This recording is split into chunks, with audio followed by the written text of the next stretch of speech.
Hi, Catherine. Hi, Catherine. I'm here with Yona. Hopefully you're doing great in the U.S. We're doing great here. Yeah. We've been talking about this for years since I was Yes. in Singapore, so finally get to visit Yona in her hometown. So excited. Yeah, it's really happy to be here. Yesterday we went out for a great VEDAugust-style dinner. Yes.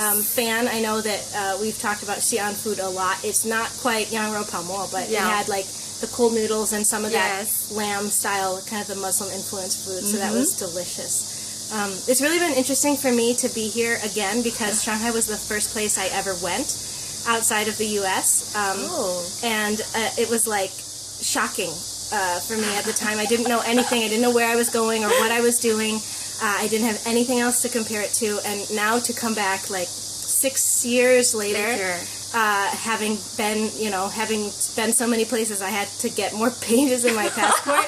It feels completely different. But I was in the airport and I took a picture. I remember taking a picture of the very same money changer place that I remember seeing the very first time I was there. I went up and asked them a question like, how much should a taxi cost? From here to the city. So it's been really fascinating to just compare those experiences and realize like how different I am and how different the city is, but how much is the same as well. So one thing that is the same is I remember I found myself walking down a street in China a little bit lost with my luggage. That part was the same. So I gave the cab driver the address, and it said 712, but Yana had intended 712 to mean the room number, the floor and the room number. But he thought it was the address of the street. No, so he dropped me off. It's not. So he dropped me off at this place, this tiny old like traditional Chinese style small house with these tiny stairs, and I went in and I thought it was the right place, and the lady was like, "Oh, third floor," because apparently some other foreigners live on the third floor, so she thought I was visiting them, and so I dragged all my luggage up. Then I realized, I called Yana and realized I was in the wrong place, dragged it all down, walked like the 3 blocks away, finally found our house, so that was fine.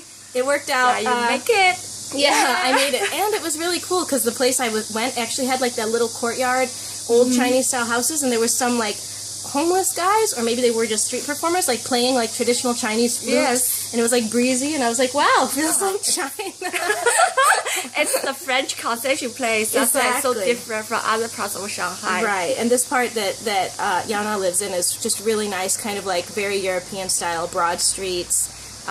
With lots maple of trees, like kind of covering over the road and make it like a tunnel. So, anyway, really happy to be here. We're gonna go out and do some touristy stuff today, and then go to church tonight. So I should have plenty more updates tomorrow. So thanks so much, Catherine. I hope you're having a great time in the States. Have a great time, and we'll talk to everybody soon. Thanks. Bye. Bye.